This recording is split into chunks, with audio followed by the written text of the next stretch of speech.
noite. Boa noite, meus amigos. Tudo em paz? Estou audível? Felipe.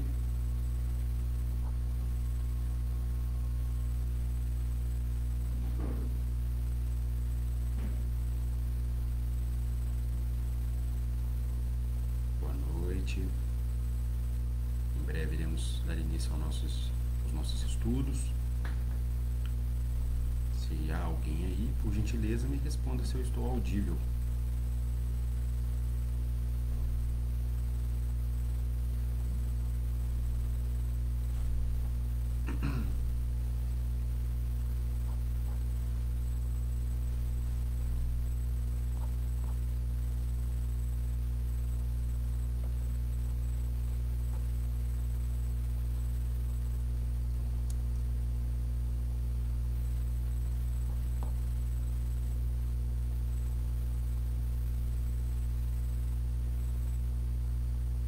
Boa noite. Estou audível?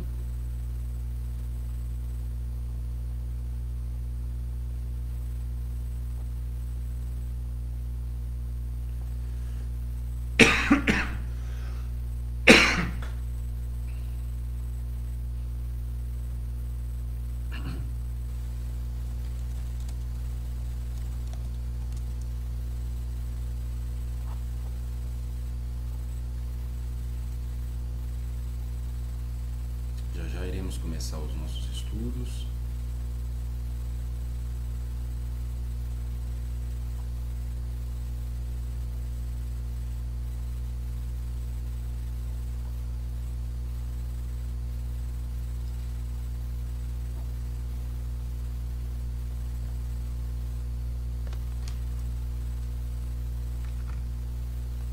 Boa noite a todos, muita paz. Me faço audível para aqueles que estão conosco neste momento.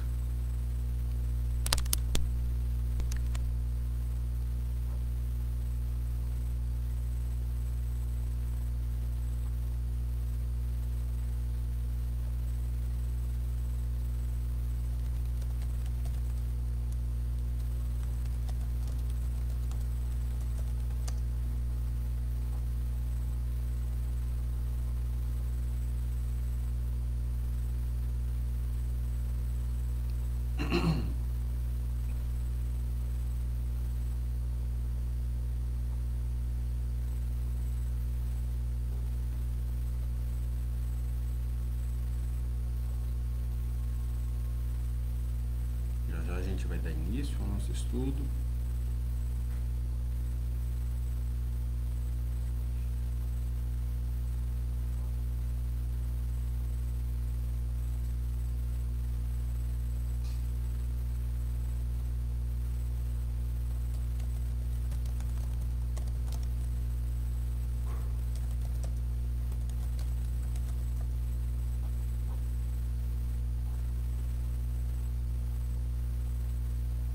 Muito boa noite.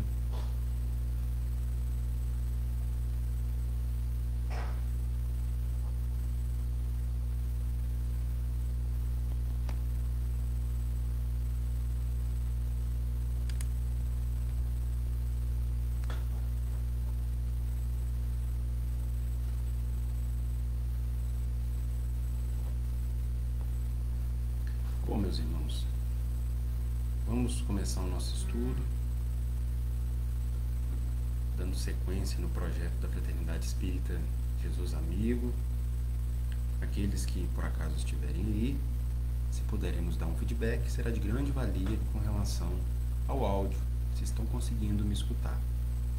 Quero dizer que meu nome é Jerônimo, sou Jerônimo Ferreira. É um prazer estar sempre na Fraternidade Espírita Jesus Amigo, uma fraternidade que tem acolhido muitos corações, feito um projeto à distância muito importante na disseminação da doutrina espírita, nos seus postulados conforme a espiritualidade maior nos ensina, de acordo com os ensinamentos do Cristo.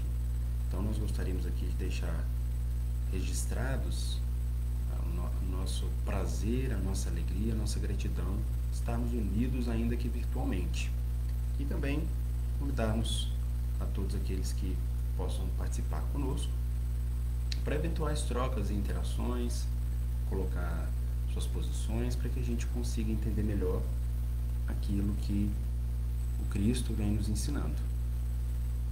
Bom, hoje o nosso tema concerne a Jeremias e os falsos profetas, um tema que está intitulado e é colocado no Evangelho segundo o Espiritismo, capítulo 21, item 11, um tema de muita importância, muito atual, com algumas peculiaridades que nós gostaríamos de deixar registrados aqui para que a gente consiga efetivamente refletir, levar adiante nos nossos pensamentos durante a nossa semana, para que a gente possa aprender com os ensinamentos da doutrina espírita. Bom, em primeiro lugar, convidarei para que a gente faça uma prece singela para iniciarmos os nossos trabalhos, para dar um refrigério aos nossos corações e à nossa mente. Senhor Deus, Mestre Jesus, amigos espirituais, é com grande alegria que nós iniciamos o nosso estudo, pedimos permissão para iniciá-lo, agradecemos pelo dom da vida, Pai, somos gratos pela família, pelos amigos, pelos trabalhos que nos chegam, de maneira a nos solucionar a nossa caminhada, a nossa jornada. Agradecemos a todos os benfeitores espirituais que nos acompanham na jornada. Senhor Jesus, se conosco, nos intua, nos inspire para que sejamos seres de luz para os nossos irmãos e principalmente para nós próprios. Amigos espirituais, abençoe todos os lares aos quais estamos vinculados, que as águas possam ser fluidificadas de forma benéfica, para que nós tenhamos cada vez mais saúde física e espiritual. Obrigado, amigo Jesus, ser conosco agora e sempre, que assim seja. Meus amigos, muito boa noite.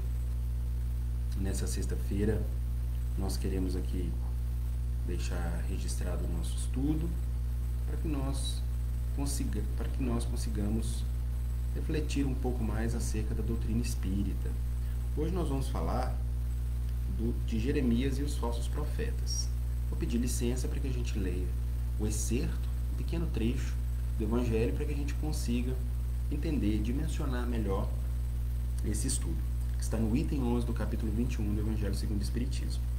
Ele diz: Eis que diz o Senhor dos Exércitos, não escuteis as palavras dos profetas, que vos profetizam e que vos enganam. Eles publicam as visões de seus corações e não o que aprenderam da boca do Senhor. Dizem aos que de mim blasfemam: o Senhor o disse, tereis paz, e a todos os que andam na corrupção de seus corações. Nenhum mal vos acontecerá. Mas qual dentre eles assistiu ao conselho de Deus? Qual que viu e escutou o que ele disse? Eu não enviava esses profetas, eles corriam por si mesmos, e eu absolutamente não lhes falava. Eles profetizavam de suas cabeças. Eu ouvi o que disseram esses profetas que profetizavam a mentira em meu nome, dizendo: sonhei, sonhei. Até quando essa imaginação estará no coração dos que profetizam a mentira e cujas profecias não são senão as seduções do coração deles? Se, pois, este povo, ou um profeta, ou um sacerdote vos interrogar e disser: qual o fardo do Senhor? Dir-lhe-eis: vós mesmos sois o fardo, e eu vos o lançarei bem longe de mim, diz o Senhor. Este excerto, meus amigos, que está no Evangelho segundo o Espiritismo, no item 11 do capítulo 21, foi retirado do Antigo Testamento de Jeremias, capítulo 23, de 16 a 18, 21, 25, 26 e 33. Aqui, primeiramente, nós chamamos a atenção para o cuidado que Kardec teve em selecionar um trecho, uma passagem do Antigo Testamento e quebrar com os preconceitos que nós temos em relação ao Antigo Testamento. Porque, por vezes, nós nos esquecemos que o Primeiro Testamento, ou o Antigo ou o Velho Testamento, é a base para a construção de toda edificação que o nosso Mestre Jesus nos trouxe. Sendo o Novo Testamento os ensinamentos voltados para a moral do Cristo, nós vamos verificar que efetivamente o Primeiro Testamento ele tem uma divisão, né, hebraica, uma divisão muito importante. E como funciona essa divisão? Nós vamos encontrar lá alguns livros, que são os chamados livros proféticos, né? Nós iremos encontrar Samuel 1 e 2, Reis 1 e 2, iremos encontrar os escritos, né? Que são chamados também de escritos, e a Torá, que é o Pentateuco mosaico, né? Em que a gente vai encontrar lá Gênesis, Levítico, Números, Deuteronômios, Êxodo. E quando Jesus diz assim, a lei e os profetas, ele exatamente está relacionando ao Pentateuco mosaico, e aos profetas nós vamos encontrar vários no Antigo Testamento. Né? Na qualidade hebraica nós vamos verificar que existiram vários profetas que disseram ser muitas vezes enviados de Deus, muitas vezes também por causa da cultura politeísta que se existia, da crença em vários deuses. Então os profetas eram assim divididos lá no Antigo Testamento. Eram aqueles que eram chamados de profetas maiores, né? Nós vamos ter aí Isaías, Jeremias, Ezequiel, e os 12 profetas menores, que são aqueles conhecidos como Oséias, Joel, Obadia, Amós, Jonas, Miqueias, Naum, Ebacuque, Sofonias, Ageu, Zacarias e Malaquias. Então, quando a gente pensa que Kardec selecionou esse excerto, né, esse trecho do Antigo Testamento e colocou no Evangelho segundo o Espiritismo, era exatamente para termos essa noção de que esses profetas trouxeram uma base importante para a doutrina espírita. Eles contribuíram em muito para o entendimento acerca da lei de Deus. Então, nós iremos verificar, por exemplo, que Jeremias ele foi um profeta muito importante, um profeta judeu que as suas profecias se deram em Judá nos 6º e 7º anos antes de Cristo. E ele, além de ser um profeta, ele era um sacerdote, toda uma linhagem familiar sacerdotal da qual ele provinha. Então, o seu nome significa o Senhor edifica, o Senhor lança. Ele tinha justamente uma missão de trazer profecias e trouxe justamente esse excerto que lemos outrora no início deste estudo para nos mostrar a quantidade de falsos profetas que existiam. Como hoje o nosso tema é voltado para os falsos profetas, obviamente que nós vamos fazer um link entre aqueles falsos profetas que existiram lá atrás e os profetas que se dizem profetas atualmente, e nós, na qualidade de estudantes da doutrina espírita, se podemos nos qualificar como profetas, né? O que seria um profeta na visão espírita, e como que houve algumas mudanças em relação ao tempo, e se de fato somos ou não profetas ou falsos profetas. Bom, na realidade, como nós dissemos, no início, quando o Antigo Testamento foi escrito, existia-se uma cultura politeísta, de vários deuses. Então as pessoas se julgavam muitas vezes enviadas de certos deuses. E acreditando na fé cega daquele povo, muitas vezes simples de coração, acreditando sem muitas vezes ter uma razão embutida ou clara para verificar se aquilo procedia ou não, muitas vezes os charlatães utilizavam desse momento para ganharem os seus dinheiros comprando a fé pueril das pessoas daquela época. Por isso muitas pessoas se intitulavam futuros messias ou verdadeiros profetas ou enviados de Deus por causa da cultura politeísta. Muito bem. Quando nós pensamos então no profeta, o profeta é aquele que tem a missão de ensinar, de instruir. É muito mais do que simplesmente trazer características do intelecto, da inteligência. O profeta ele tem uma profunda missão de trazer para si todas as características de ensinamento, todas as características de instrução moral, de exemplificação. E quando nós pensamos hoje, nós não utilizamos mais o termo profeta, nós utilizamos mais o termo médium. E os médiuns, que são um meio entre dois planos, funcionam exatamente para qualificar uma mensagem. Então, todas as vezes que nós pensamos nos verdadeiros profetas, são aqueles que estão em consonância com a lei de Deus. Lá no capítulo 9, no mesmo capítulo item 9, Kardec teve o cuidado de selecionar uma passagem para dizer quem são de fato os verdadeiros profetas. E os verdadeiros profetas se revelam pelos seus atos, eles são adivinhados, ao passo que os falsos profetas se dão por eles próprios como enviados de Deus. Quando nós pensamos nisso, muitas vezes nós vamos nos remeter à nossa mediunidade, porque todos nós, em alguma extensão, somos médiuns. Podemos não apresentar uma mediunidade ostensiva no campo da psicografia, da psicofonia, mas nós temos naturalmente a intuição como semente divina que está em nós.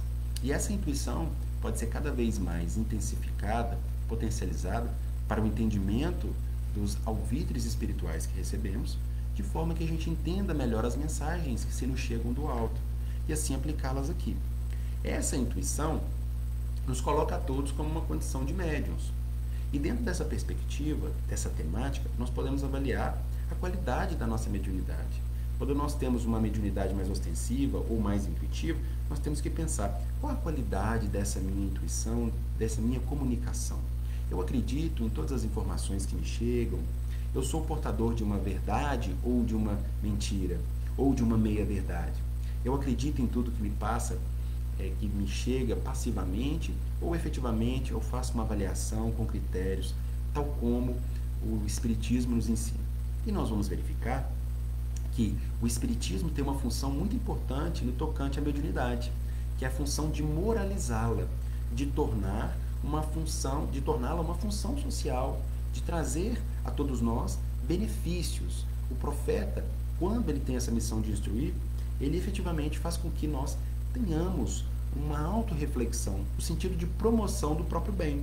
E essa função social que o Espiritismo nos ensina, vem pelo estudo ardente na fé viva. Porque quando nós temos a potencialidade, e todos nós temos essa potencialidade da mediunidade, nós vamos ter que estudar, burilar, nós vamos ter que nos depurar, porque não é um privilégio. É muito mais um compromisso diante da espiritualidade, de nós próprios, porque precisamos tanto alavancar a nossa evolução, que recebemos este trabalho mediúnico para conseguirmos assistirmos aos nossos irmãos desencarnados, muitas vezes, pela nossa intuição, aos próprios encarnados e a nós próprios. Então, a mediunidade é essa alavanca que, quando bem trabalhada e elaborada, nos permite crescer, aprender com essa potencialidade, com esse atributo da alma. Então, meus amigos, todas as vezes que nós pensarmos em mediunidade, nós temos que pensar como tem sido a qualidade da minha mediunidade, das minhas intuições, das minhas comunicações. Agora, em tempos de pandemia, seguindo as recomendações dos órgãos de saúde, dos órgãos superiores, nós vamos verificar que nós não estamos podendo fazer encontros semanais, como temos o hábito, de reuniões mediúnicas. E por isso, muitas vezes, dentro do cadinho fervente do nosso lar, do nosso trabalho, acabamos nos estressando, acabamos tendo as nossas ocorrências externas mais influentes em relação às nossas posturas morais. Por isso, nós não estamos tendo esses encontros e estamos com certas dificuldades, muitas vezes, de trabalharmos estes atributos da alma. Então, nos compete, nessa perspectiva, trabalharmos de uma forma mental, intuitiva, de vibração, em relação a todos os meus irmãos que estão comigo, de preces, para que eu possa transmitir mensagens na forma de pensamentos, de palavras, de paz, de reconforto, de amor, de forma que eu trabalhe a minha mediunidade. Porque efetivamente nós vamos entender que a mediunidade não é um fator pelo qual eu trabalho apenas no centro espírita. Eu sou médium o tempo inteiro. Todos nós, como temos a intuição e, portanto, todos somos médiuns o tempo todo. Somos portadores de mensagens do outro lado da vida, do lado espiritual, do plano dos desencarnados. E quando nós pensamos nessa realidade, nós temos que avaliar como nós temos sido enquanto seres filtrantes dessas mensagens. Nós temos escutado os nossos mentores espirituais ou nós temos deixado de lado todas as características que vertem do alto em relação a nós, abraçando somente as nossas más inclinações, as más sugestões que também existem. Quando nós pensamos nos profetas, os profetas não são só os encarnados aqui que passam essas mensagens. Aliás, os falsos profetas não são somente os encarnados, são também os desencarnados, que muitas vezes chegam sutilmente num grupo espírita, numa reunião mediúnica, com características bem alinhadas, bem informadas, dando a entender que são mentores espirituais, enquanto na realidade estão implementando sementes de discórdia, em que nós vamos verificar que sentimos pelo companheiro da nossa frente, do nosso lado, uma determinada aversão por discordância de princípios. Então, os falsos profetas, eles existem, sempre existiram. Compete a nós, estudantes da doutrina espírita, avaliarmos pelo estudo sério, pelo estudo debruçado na doutrina espírita, quais são esses verdadeiros e quais são esses falsos profetas. Como nós sabemos que os médiuns hoje são os profetas de outrora, nós temos que fazer a seguinte avaliação. Se eu passo mensagens, qual o percentual de verdade dessa minha mensagem? Porque muitas vezes nós nos utilizamos da mediunidade para que ela possa atender aos nossos caprichos emocionais.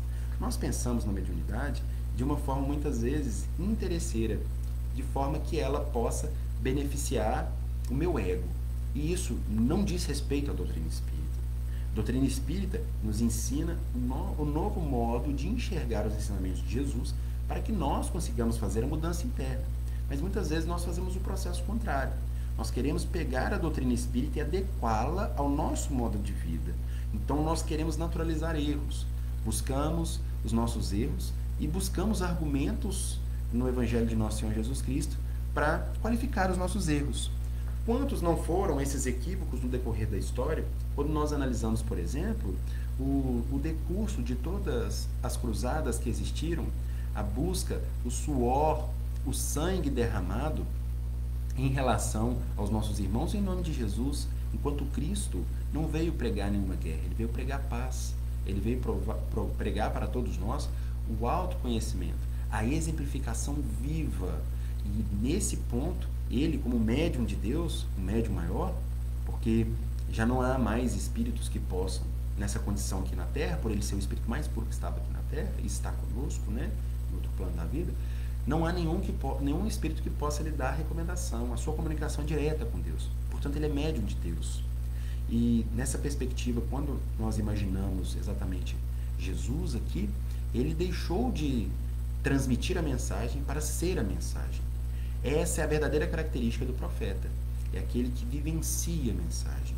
É aquele que efetivamente dá-se para o exemplo, para o crescimento espiritual junto de Jesus. No livro Caminho, Verdade e Vida, nós vamos encontrar lá na mensagem 122, uma passagem intitulada Frutos, em que Emmanuel, pelas mãos abençoadas de Chico Xavier, vai nos trazer uma reflexão sobre toda a questão da construção de um determinado sentimento, de uma determinada ação. E o fruto é a representação exatamente do fim do processo. O fim do processo, maturado, sofrido, angariado de recursos, muitas vezes se esquece de que esse fruto um dia foi semente. E a semente, como somos todos nós, né, devem ser implementadas no local necessário para o seu crescimento. E aí nós podemos nos perguntar, se somos todos sementes, ou podemos lançar sementes, qual é a qualidade de semente que a gente tem lançado? Porque muitas vezes a gente acha que as nossas ações vão ser os nossos grandes advogados no plano espiritual. De fato contribuem. Mas Jesus está interessado no nosso sentimento. Porque se eu lanço uma semente, pode ser que ela floreie, que ela germine, que ela dê folhas até ela chegar nos seus frutos e ter uma seiva boa. Mas a grande diferença de lançar uma semente é todo o carinho que nós cercamos essa semente pelo atributo do sentimento, tal qual aquele agricultor carinhoso que acorda cedo, que nutre a terra, que dá atenção àquela semente dia a dia. Esse sentimento é que Jesus está interessado em nos conhecer. As nossas obras são importantes, elas são de suma importância, mas se elas vierem desconectadas do nosso sentimento, muitas vezes nós não estaremos entendendo o propósito daquilo que Jesus veio nos ensinar. Então, dentro dessa perspectiva ainda, nós vamos pensar que todo início de caminhada, todo início de relacionamento, de profissão, todo início de trabalho, ele é inspirador, animador, mas nós temos que entender que dias virão em que nós encontraremos determinadas tempestades, ventos bravos, um sol bem ardente, para nos testar, para nos experimentar a força íntima de querer germinar, de querer fazer com que essa semente se torne fruto, se mature. Porque Jesus nos disse que nós vamos conhecer a qualidade de uma árvore pelo seu fruto. Uma árvore boa, ela vai dar um fruto bom. E quais são os frutos que eu tenho gerado em derredor de meus passos? Quais são as características que eu faço enquanto avaliação de mim mesmo, dos meus passos no decurso da vida.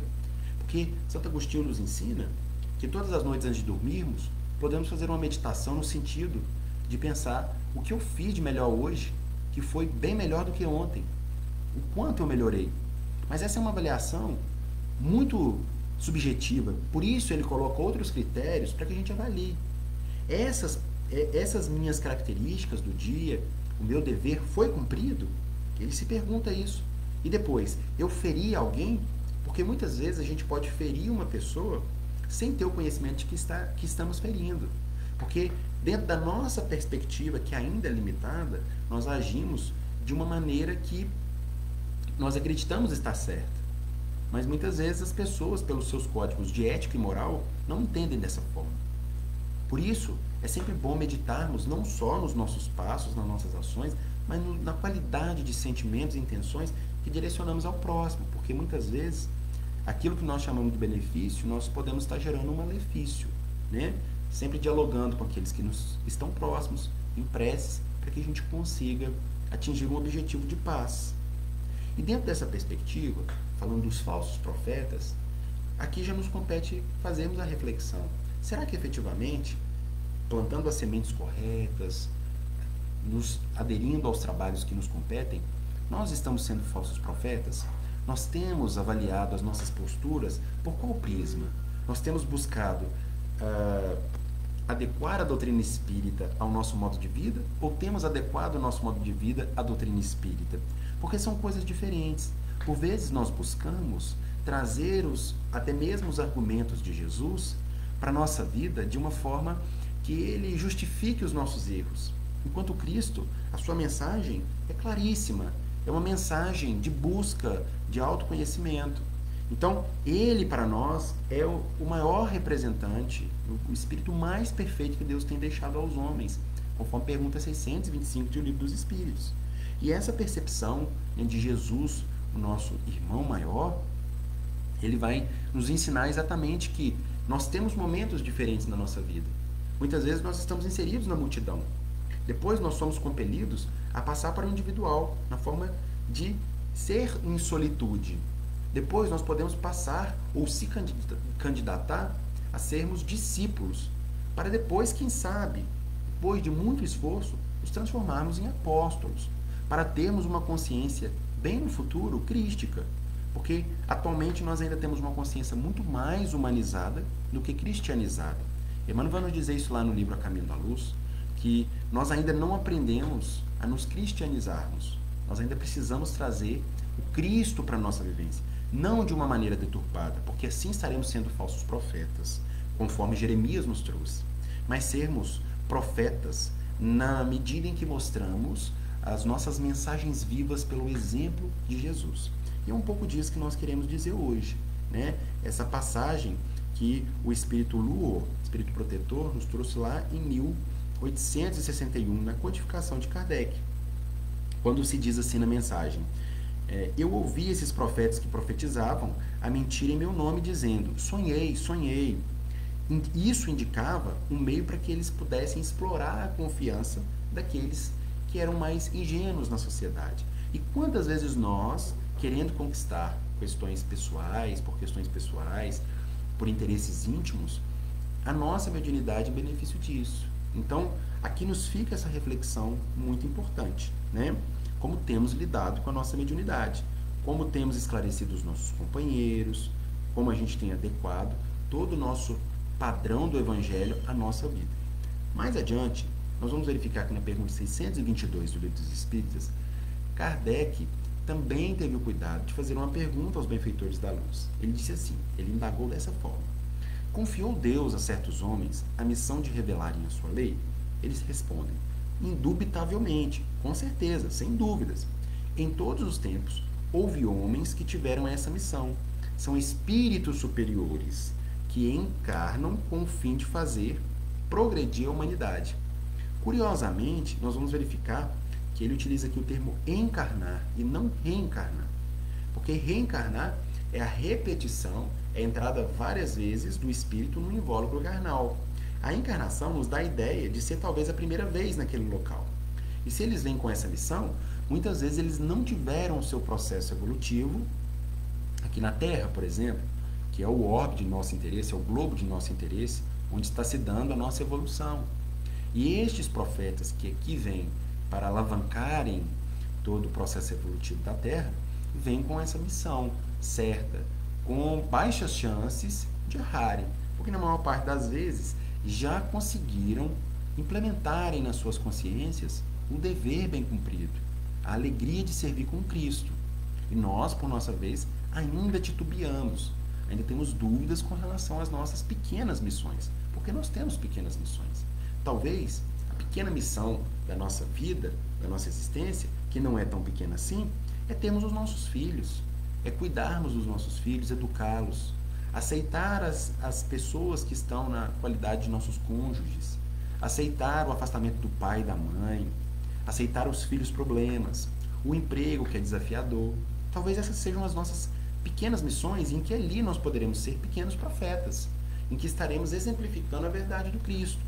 Porque na realidade hoje, quando nós pensamos em profetizar na mediunidade, nós não precisamos pensar em fazer grandes obras, em nos qualificarmos como grandes oradores, palestrantes, grandes médiuns que psicografam X livros. Não é essa a ideia. É a gente identificar, em derredor dos nossos passos, quais são as nossas missões. O que eu preciso fazer para estar com a consciência bem cumprida. E entendendo que o outro, muitas vezes, não fará a mesma coisa que eu. Competindo a mim, que perdoe e que prossiga, sem levar essas desavenças avante, para que eu próprio não sofra. Então, o nosso desafio aqui na Terra é exatamente identificarmos qual é o cumprimento do nosso dever para que tenhamos paz no coração. O profeta verdadeiro, ele tem a missão de instrução. E se ele tem a missão de instrução, obviamente que ele vai ter que exemplificar isso. Seja no seu lar, seja em solitude, seja com mais pessoas, seja com multidão, seja com quem for. Nós temos a missão de instruir pelo exemplo vivo. Na pergunta 624 ele prossegue. Qual o caráter do verdadeiro profeta? O caráter do verdadeiro profeta. Ele vai dizer, o verdadeiro profeta é um homem de bem, inspirado por Deus. Podeis reconhecê-lo pelas suas palavras e pelos seus atos. Impossível é que Deus se sirva da boca do mentiroso para ensinar a verdade. Bom, se uma árvore boa dá bons frutos, efetivamente que um bom profeta, um bom médium, ele também gerará em seu círculo de ação bons frutos, ele gerará o bem. Muitas vezes, nós, com os olhos terrenos, enxergamos infortúnios e desaforos e muitas coisas que para Cristo são verdadeiros troféus. Quando nós observamos um caso de traição extraconjugal, uma deturpação financeira familiar, uma herança indevida, muitas vezes nós caímos em preâmbulos de julgamentos. Enquanto na realidade o Cristo vem nos ensinar que nós devemos utilizar essas dificuldades em benefício do nosso próprio crescimento, na medida em que nós nos aproximamos desse dever desafiador, enfrentamos, damos o nosso melhor para que tudo possa ser resolvido e a paz possa se restabelecer. Entendendo a pedagogia de cada caso, na meditação de cada caso, para que as pessoas consigam efetivamente cumprirem os seus deveres, instruírem. Porque se os profetas antigamente necessitavam de um sacrifício maior, que muitas vezes era a cruz, a morte violenta, hoje nós, enquanto pequenos profetas, pequenos médiuns, deveremos sacrificar o nosso orgulho e o nosso egoísmo. O que a doutrina espírita espera de nós não é nenhum fato mirabolante ou milagroso. Espera o nosso sacrifício íntimo, dos nossos caprichos individuais, dos nossos excessos, dos nossos dribles em relação à lei. Essa é a perspectiva da doutrina espírita. É essa esperança que ela tem em nós. Bom, e também, aqui para a gente já ir dando um fim às nossas reflexões, é muito importante que nós, na qualidade de médiuns, saibamos diferenciar o joio do trigo. O que é diferenciar o joio do trigo? Em realidade, nós vamos verificar que não se diferencia o joio do trigo no início da plantação. Nós precisamos esperar que ambos cresçam juntos para que ambos mostrem a que vieram, para que ambos mostrem as suas potencialidades convertidas em realidades. Muitas vezes, nós esperamos que o outro se modifique para que nós tenhamos ações produtivas. Nós esperamos que o outro tenha ações para que nós tenhamos ações, iniciativas para que nós tenhamos iniciativas. Enquanto na realidade há determinadas coisas que devem partir do nosso coração. Quando nós pensamos, portanto, que dentro do meu relacionamento houve um determinado erro de um parceiro ou de uma parceira, nós não podemos esperar que ele se antecipe para se desculpar. Nós já deveremos entrar em uma vibração de paz, de harmonia, para que nós não potencializemos os erros provindos muitas vezes do outro. Então nós não podemos ficar sempre na expectativa de que o outro modifique a minha razão de viver. Aliás, hoje em dia nos casamentos, nós verificamos essa grande dificuldade dos nossos irmãos que se matriculam nessas disciplinas do consórcio afetivo, que é exatamente de pessoas se casarem para esperarem que o outro faça essa pessoa feliz. Enquanto na realidade nós temos que nós próprios, no íntimo do nosso coração, no âmago da nossa alma, transformarmos o que há de melhor em nós, para que dessa forma separemos os nossos caprichos das nossas potencialidades. Dessa forma estaremos separando o joio do trigo. E com muito estudo, meus amigos, nós certamente conseguiremos identificarmos se as nossas ações estão instrutivas, se são de profetas realmente, de médiuns efetivos na lei divina, ou se são de falsos profetas. O nosso desejo aqui é de que todos nós, unindo os nossos corações nesse singelo momento, estejamos abertos aos ensinamentos de Jesus, ainda que com os nossos passos trôpegos, para que consigamos dar as mãos a Jesus e certamente sermos felizes dentro daquilo que Ele nos propõe, dos nossos desafios, das nossas provas. Nós aqui estamos buscando a paz íntima que vem depois de muita luta. Meus irmãos, que Jesus possa nos abençoar, possa nos engrandecer o coração de fé, para que juntos consigamos nos despir das nossas mazelas.